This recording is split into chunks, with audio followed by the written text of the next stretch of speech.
Muy buenas tardes. Quien les habla, el profesor Ángel Serpa, en esta sesión de la maestría en Derecho Procesal Penal de la Universidad de Margarita, UNIMAR, hoy 21 de octubre de 2022, y la materia que estoy impartiendo en esta oportunidad frente a mis alumnos de la maestría en dicha universidad es recursos en el proceso penal.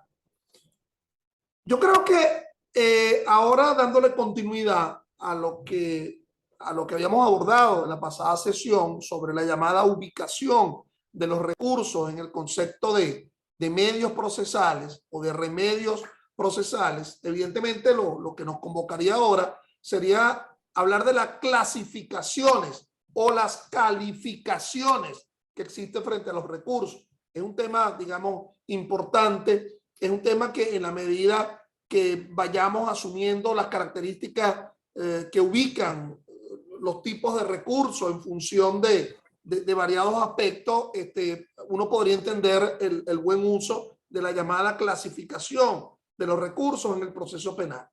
Fíjense que vamos a ir asumiendo el elenco de dichos recursos que se encuentran presentes en nuestro Código Orgánico Procesal Penal, como lo explicaba yo en la pasada sesión. Está el recurso de revocación, que es contra pronunciamientos de mero trámite o de mera sustanciación, o contra autos de mero trámite o de mera sustanciación. Pronunciamientos pueden ser que se verbalicen por parte del juez en la audiencia sin que aún o siquiera se haya podido plasmarlo a través de un auto, o siquiera se encuentre en un acta, porque es tan reciente el pronunciamiento, aunque está generando un efecto jurídico. El otro es la apelación de autos. Se suele decir que la apelación de autos es porque se está recurriendo los llamados autos con trascendencia aflictiva. Me van a perdonar la frase un tanto novelera, ¿verdad? Un tanto romántica, esto de trascendencia aflictiva. Quiere decir que de alguna forma esos autos pueden generar un perjuicio. Y cuando yo le preguntaba a alguien en la pasada ronda de preguntas cuál era la relación entre nulidad y los recursos, hay que atender bien el concepto de perjuicio anulatorio que está descrito en el artículo 179 del Código Orgánico Procesal Penal, y lo describe como un atentado que resta las posibilidades de participación de alguna de las partes. Esto más o menos se vincula al concepto de trascendencia aflictiva del auto. Es decir, el auto tendría que ser recurrido por la apelación de auto cuando de alguna forma resta posibilidades de participación, tiende a negarle esas posibilidades de participación. ¿Aló? Sí, yo en media hora nos vemos, ¿ok? Sí, bueno, ok, bueno, media hora. Entonces, apelación de autos. Nada novedoso con respecto al Código de Procedimiento Civil, que se habla de sentencias interlocutorias que pueden ser apeladas. Como los decía yo en la pasada sesión, hay una superación procesal del derecho a la alzada establecido en la propia Constitución.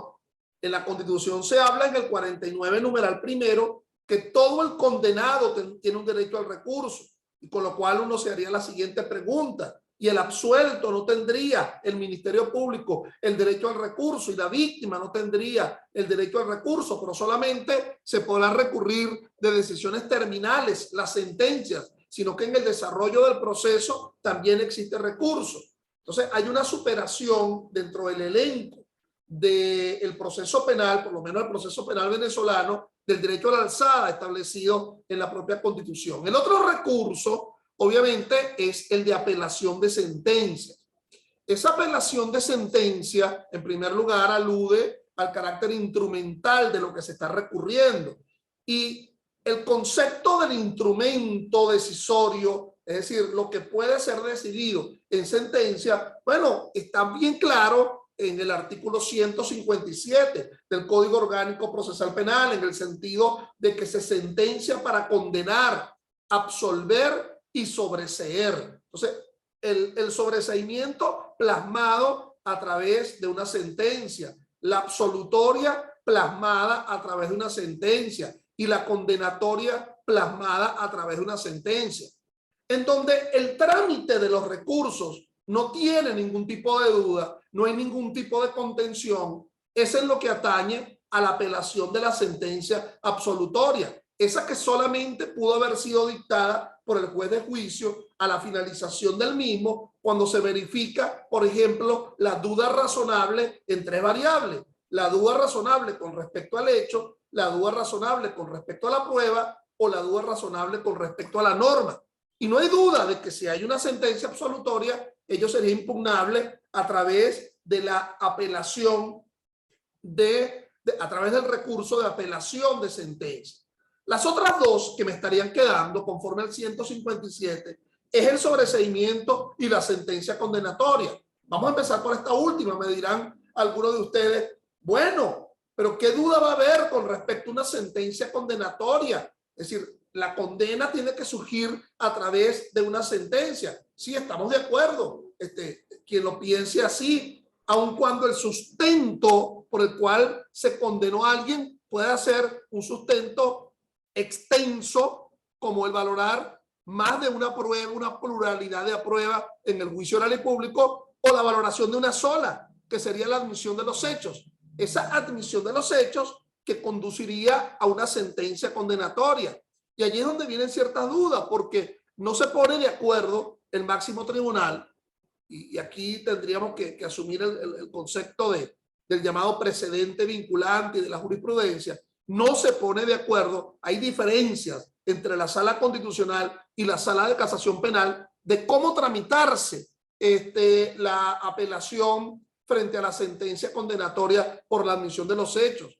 Una afirmando que sería por la vía de la llamada apelación de auto, porque las causales para la apelación de sentencia, conforme al artículo 444, pues no estarían presentes en una sentencia condenatoria por admisión de los hechos. Es decir, no habría un problema de indefensión, no había un problema de violación de la inmediación, no había un problema de norma, aparentemente, de norma de motivación contradictoria y todo lo demás. Yo soy firme creyente que debería ser a través del recurso de apelación de sentencia, aun siendo una sentencia condenatoria. Y la otra sentencia, que es el sobreseimiento. Bueno, aquí sí es verdad que los problemas surgen a partir de la propia nominalidad del Código Orgánico. Cuando uno observa en los artículos 303, 304, es decir, el sobreseimiento dictado en fase intermedia y el sobreseimiento dictado en fase de juicio, que se habla de un auto de sobreseimiento y que por lo tanto sería tramitable por la vía de la apelación de auto. Pero de nuevo, si el 157 está estableciendo que es una sentencia, entonces, ¿por qué no acudir al llamado procedimiento o a la llamada incidencia de la apelación de sentencia?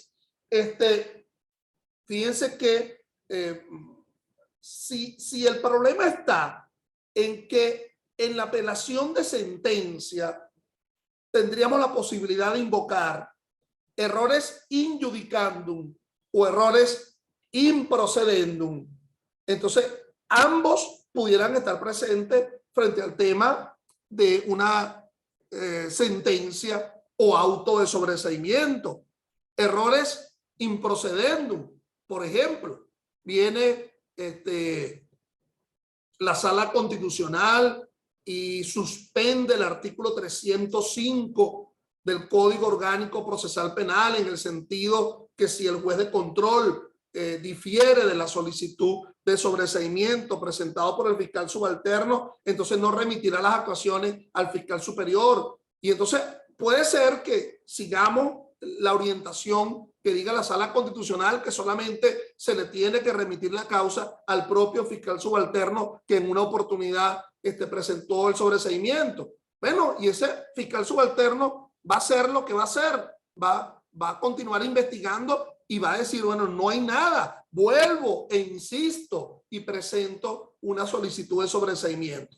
Entonces, pudiera indicarse que bueno, que hubo errores en la tramitación del sobreseimiento, pero también pudo haber existido errores in judicandum. El error in judicandum por excelencia es el tema de la falta de motivación, de la ilogicidad, de la contradicción o de la interpretación inadecuada de norma. Entonces, es decir, una sentencia puede estar absolutamente falla en motivación, como se dice en Europa, es un fallo corto, pues, es un fallo corto. No hay motivación de ninguna especie, pero puede haber también contradicciones que estén vinculadas a un fallo, qué sé yo, por abordar un ejemplo. Hubo una audiencia de prueba anticipada, 289 del Código Orgánico Procesal Penal, en cuya norma se establece que si el sujeto de prueba sí acude al juicio oral y público, entonces, bueno, él tendrá que rendir su declaración en el juicio oral y público. Y sin embargo, se incorporaron las dos. Y uno observa en el fallo que el juez dice apreciar tanto el documento público, que es el acta de la audiencia de prueba anticipada, como el testimonio que ha rendido el sujeto de prueba que no se desvaneció y que está en el propio juicio oral y público. Y entonces uno diría, bueno, no pueden existir dos actos procesales similares. El principio de unidad del acto procesal, de singularidad del acto procesal. Puede ser que dos fiscales estén firmando una misma acusación, un fiscal nacional y el otro fiscal por circuito. Puede ser que existan dos acusaciones, la acusación pública y la acusación particular propia, y ahí me estás dando una respuesta. No es el mismo, pero lo que mal se podría apreciar a los efectos de sustentar un convencimiento sería el testimonio rendido en la audiencia de prueba anticipada y el testimonio rendido en el juicio oral y público, aunque no sean contradictorios entre sí, aunque se ratifiquen entre sí, aunque no cambien en un ápice, pero es un problema que vulnera el derecho a la defensa, conforme lo establece el numeral primero del artículo 49 de la Constitución. ¿Qué voy a cuestionar? ¿Voy a cuestionar el resultado de la audiencia de prueba anticipada o voy a cuestionar la declaración rendida en el propio juicio oral y público? Me perdonan por salirme de una explicación un tanto técnica. Huele a viveza, ¿verdad? Huele a viveza, huele a inequidad. Algo así como que si no resulta la audiencia de prueba anticipada, por lo menos ahí tengo la declaración en juicio. Vamos a ver cuál de las dos resulta. Entonces, obviamente que se pone en una circunstancia de inequidad. Eso serían errores improcedentes, pero también pueden haber errores en en el propio sustento del fallo por la inadecuada interpretación de una norma. Qué sé yo, vámonos con un ejemplo. Se acusa y se sentencia por abuso sexual con penetración, por ejemplo. Y también se está condenando por amenaza. ¿Okay? Dos delitos que pueden estar presentes en la ley orgánica sobre el derecho a la mujer a una vida libre de violencia. Pero la amenaza es una amenaza a los efectos de constreñir sexualmente. Bueno, y el juez entendió que lo que había allí era un problema de concurso real o material, artículo 88 del Código Penal.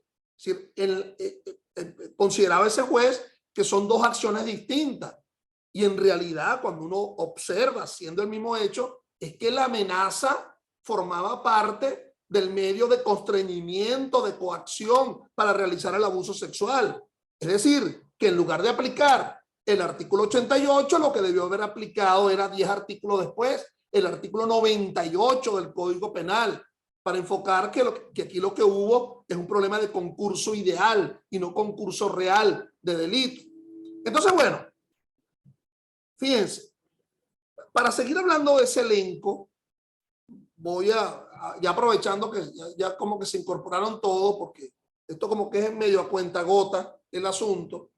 Revocación frente a pronunciamientos de mero trámite o mera sustanciación o autos de mero trámite o mera sustanciación.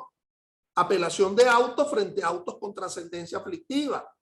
Apelación de sentencias contra las instrumentales sentencias que describe el 157 del Código Orgánico Procesal Penal. Y estoy hablando del procedimiento ordinario, porque obviamente, por ejemplo, en el procedimiento por delito de violencia de género, bueno, no se le escriben los tipos de sentencias, sino que se dice definitivamente la sentencia será apelado por la apelación de sentencia. Estaríamos hablando del recurso de casación, que sería exclusivamente frente a las sentencias. Y aquí sí que hacer énfasis, frente a las sentencias dictadas por la Corte de Apelaciones que no ordene la repetición de un juicio y que también pueden ser sentencias que impidan la continuidad del proceso. Es decir, esas decisiones dictadas por la Corte de Apelaciones que se pudiera plasmar a través de un auto, por ejemplo, una confirmatoria de un desistimiento, una confirmatoria de un abandono, una confirmatoria de una desestimación, bueno, una confirmatoria de decisiones que impidan el desarrollo del proceso. Por ejemplo, no podría estar presente una confirmatoria de un archivo judicial, porque en el archivo judicial media la posibilidad de continuar ese proceso si se presentan nuevos elementos. Y la revisión procesal penal, que sería frente a sentencia condenatoria definitivamente firme, en la cual se está evidenciando con posterioridad una circunstancia injusta. Entonces, siendo ellos los recursos, a partir de lo que establece el artículo 436, el artículo 467 del Código Orgánico Procesal Penal. Estimados míos, nuestro código es un código principista, en el sentido que los principios, las garantías que están allí sirven como mecanismo de interpretación de los elencos de actos procesales. Por ejemplo, todo el código, la totalidad del Código Orgánico, es antecedido por 23 garantías procesales, las que van del artículo 1 al artículo 23 del Código Orgánico Procesal Penal. 23 garantías procesales que, a mi modo de ver, extienden el derecho conformador a la garantía al debido proceso, establecido en los 8 numerales del artículo 49. A eso habría que añadirse esas primeras 23 garantías establecidas en el código.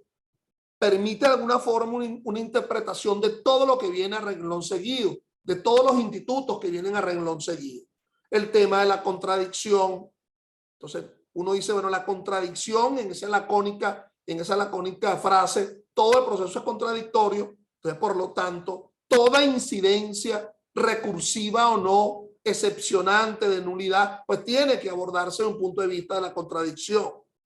La sana crítica en el artículo 22. Entonces, entender que la probanza de incidencia ha de ser también tomando en cuenta la sana crítica. Es decir, que la sana crítica no es solamente para apreciar la prueba del hecho objeto del proceso, la causa petendi, si se cometió o no el delito, sino también para probar incidencia. Por ejemplo, la prueba de la ausencia o no de la capacidad subjetiva de un juez, que el juez sea imparcial o que sea parcial. Bueno, ¿bajo qué prisma? Bajo el prisma de la sana crítica. La prueba de una excepción que se opone en fase preparatoria, por ejemplo, esa que está descrito en el artículo 30 y que se habla que puede haber una audiencia de contenido probatorio cuando el punto no es mero derecho, pues se apreciará sobre esa base.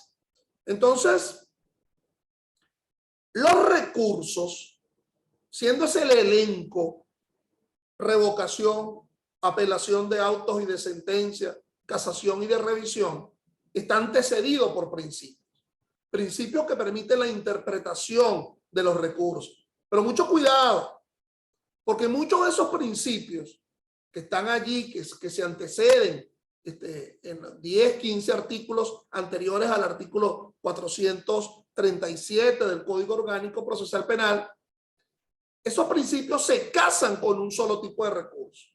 Cuando nos hablan de causales de inadmisión del recurso de apelación en el 428, por ejemplo, cuando nos habla de la doble conformidad, lo está abordando es frente al recurso de casación exclusivamente. Es decir, la imposibilidad de que se admita el recurso de casación cuando opera la doble conformidad. Entonces hay que tener cuidado con los principios, porque algunos se están individualizando frente a un recurso en concreto. Dicho esto, como les decía, vamos a ubicar el tema de la clasificación de los recursos.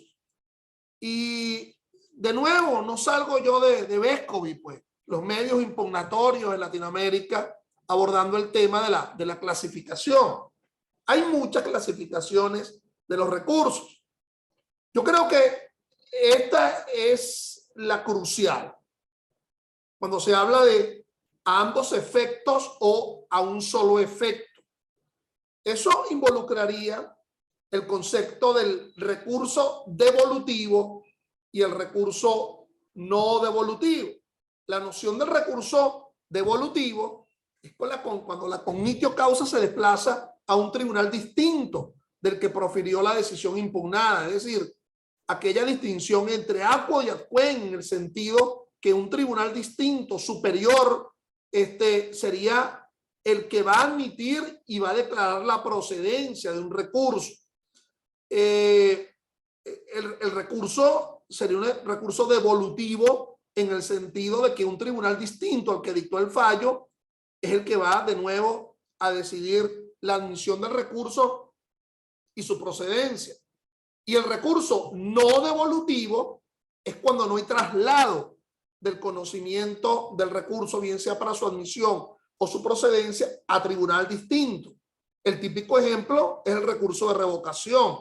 El recurso de revocación frente a autos de mero trámite o de mera sustanciación, 436, 437 y 438 del Código Orgánico Procesal Penal, va a ser decidido por el propio tribunal que dictó el pronunciamiento de mero trámite o de mera sustanciación.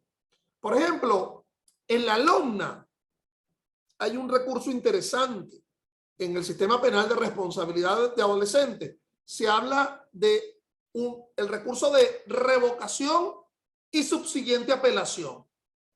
Ya de una vez el legislador en la LOMNA ya de una vez te demarca el devenir de ese recurso. Como queriendo decir, fíjate tú, tú vas a intentar el recurso de revocación para cuestionar un auto o un acto de mero trámite o de mera sustanciación.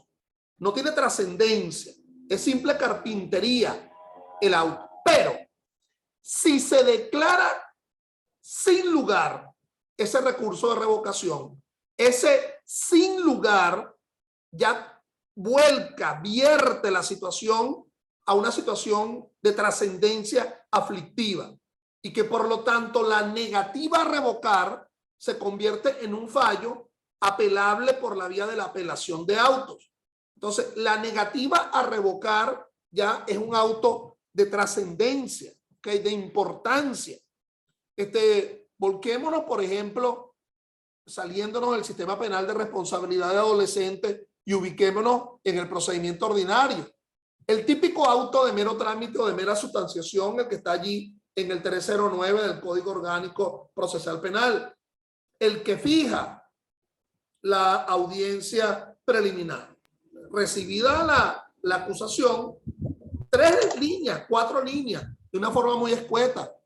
No hay que motivar mucho, ahí está el propio Código Orgánico motivando bien el asunto. Por cuando se recibió la acusación, y el 309 nos habla de 15 a 20 días hábiles, bueno, se fija la audiencia preliminar al día 15, al día 16, porque dentro de ese lapso se podría ubicar una particularidad de fijación.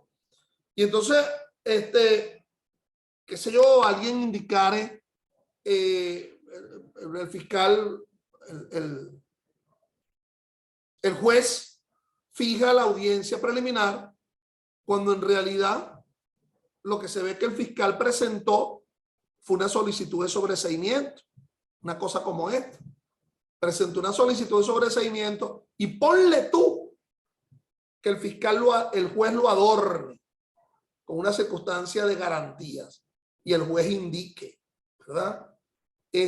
Dado que el Ministerio Público presentó una solicitud de sobreseimiento y en el entendido que es mucho más garantista respetar el principio de audiencia que establece el 49, numeral 3 de la propia Constitución, se fija la audiencia preliminar, imagínense ustedes, se fija la audiencia preliminar a los efectos de que en audiencia se debata sobre la solicitud de sobreseimiento presentado por el fiscal del Ministerio Público. Ante una locura como esa, cualquiera de las partes podrá intentar el recurso de revocación contra ese auto, ¿ok? En primer lugar, invocando, bueno, mira, el procedimiento descrito en los artículos 301 y siguientes del COP no habla de la decisión audita alteran par del sobreseimiento. Y en segundo lugar, la audiencia preliminar es solamente cuando se presente como acto conclusivo la acusación. Bueno, y se intenta el recurso de revocación. Y el juez decide sin lugar dicho recurso de revocación. Lo declara sin lugar. Bueno, y vuelve afirmando el carácter garantista de que sea resuelto en audiencia y que con ello se está garantizando el derecho de la víctima, quien fue que o la que intentó la querella y se admitió la querella, y ahora el fiscal, a pesar de la querella admitida, está presentando una solicitud de sobreseimiento. Sigue adornando aquella necesidad de una audiencia entre todas las partes, sustentado en el 30 de la Constitución, la protección de los derechos de la víctima, el 23 del Código Orgánico, el 24, el 119, toda esta escalera de normas que están respaldando la posición de la víctima. Bueno, obviamente, esa decisión que declara sin lugar esa solicitud de revocación es un auto que ya trasciende al mero trámite o mera sustanciación. Vuelvo al asunto. Está causando un perjuicio anulatorio. Pocos como que toman en cuenta esas frases que se derivan del 179, llamado perjuicio anulatorio. ¿Aló? ¿Si tú estás dónde? Ah, bueno, ok. Entonces, el perjuicio anulatorio como atentado a las posibilidades de participación establecido en el propio 179 del Código Orgánico Procesal Penal. Ok, entonces, mis estimados, devolutivo y no devolutivo, en el sentido de que una alzada lo va a conocer, y es allí donde uno también habla del llamado derecho a la alzada, Entonces, el derecho a la alzada será el derecho que tiene una parte que un tribunal distinto al que dictó el fallo pueda de alguna forma verificar el buen o el mal uso del derecho. Ahora, no hay alzada en el recurso de revocación. No hay alzada. Perdonen el chiste malo de viernes. Alzada no es una tipa que anda por ahí. Alzada. ¿Ok? No hay alzada porque el propio tribunal ha decidido. Por cierto, que el recurso de revocación, estimados míos, también puede ser declarado con lugar. Es decir, alguien entender que el recurso de revocación no puede ser declarado sin lugar porque es el propio juez que estaría revocando su propio fallo y que allí está la limitante del 160. No. Es decir, el recurso de revocación de alguna forma deja de lado la limitante del 160, que el propio juez no puede revocar su propio fallo porque se trata de un fallo de mero trámite, de mera sustanciación. Es decir, no le estaría causando en principio un perjuicio. Pero si se empeña en no revocar, ahí sí sería una aflicción que conduciría a ese atentado a las posibilidades de participación que ameritarían un recurso de mucha trascendencia, que sería el de apelación de auto. Entonces, bueno, fíjense que en esa clasificación, cuando se habla de a doble efecto, el otro efecto sería la llamada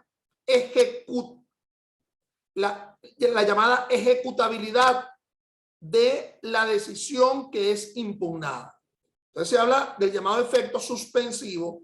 La interposición del recurso impide la ejecución de la impugnada. Ese sería el efecto suspensivo. Y el no suspensivo sería aquel recurso que interpuesto no suspende los efectos de la recurrida. Bueno, ahí está el leitmotiv del 430 del Código Orgánico, que nos habla de que la sola interposición del recurso suspende la ejecutabilidad del fallo que se está recurriendo. Sonrisa en el rostro. Pero de inmediato viene la excepción, porque la propia norma en el 430 nos habla a menos que la ley disponga que opere la no suspensión de la ejecutabilidad del fallo por la interposición del recurso. Entonces, más bien la excepción se hace regla, en el sentido de que muchas son las decisiones que contra cuyo recurso no suspende su ejecutabilidad. Allí está, por ejemplo, lo que establece el artículo 240 del Código Orgánico Procesal Penal, es decir, la apelación frente al auto de privación privativa de libertad, que dice la interposición del recurso no interpone, no conduce a una suspensión del mismo. Fíjense que los códigos deben ser redactados de una forma tal que cualquiera lo pueda entender. Y entonces, el 180, en su parte infine, nos habla de la negativa a anular, y esa negativa a anular tiene un recurso, dice que podrá ser apelada. Y entonces dice la norma, esa apelación será a un solo efecto. Es decir, el no anular, aún con la interposición del recurso contra ese no anular, se mantiene la ejecución de el no anular dictado en dicho fallo. Un solo efecto será el efecto devolutivo. La alzada va a verificar el mal o el buen uso del derecho, pero mientras tanto la negativa a anular todavía sigue manteniéndose en su efecto. Claro que evidentemente el tema del carácter suspensivo o no del recurso, descendemos a un nivel mucho más instrumental, que es el tema del llamado efecto suspensivo de la libertad, que está descrito como, digamos, como hay dos excepciones en ese artículo 430. El leitmotiv es que la interposición del recurso suspende la ejecución. Entonces, ahí viene la primera excepción. A menos que la ley lo establezca, lo niegue de forma expresa, como por ejemplo lo hace en el 240. Y luego viene la llamado en la parte del efecto suspensivo de la libertad, de ese artículo 430. Ya bien saben ustedes que hubo una modificación en septiembre de 2021 de esa norma, porque la anterior permitía el llamado efecto suspensivo de la libertad frente a la sentencia absolutoria. Ahora eso se elimina y queda solamente el llamado efecto suspensivo de la libertad de las decisiones que otorgue la libertad y que sean solamente dictadas en la audiencia preliminar. Entonces, bueno, como esto es un tema per se en sí mismo, yo prefiero abordarlo o por ejemplo en la clase de mañana. Lo voy a convocar para mañana a las 9. Mañana sí vamos a tener la doble clase, la que faltaría de hoy, veremos cómo la recuperamos. Ya tenemos como 3 clases para recuperar. Y bueno, anoten allí las preguntas, pues vamos a dejar hasta acá esta clase de hoy a los efectos de yo poderla guindar en el canal. Bueno, nos vemos mañana a las 9. Voy a agendar y nos vemos mañana y al comienzo ustedes podrán preguntar sobre lo que yo he abordado en el día de hoy. Muchas gracias. Feliz viernes.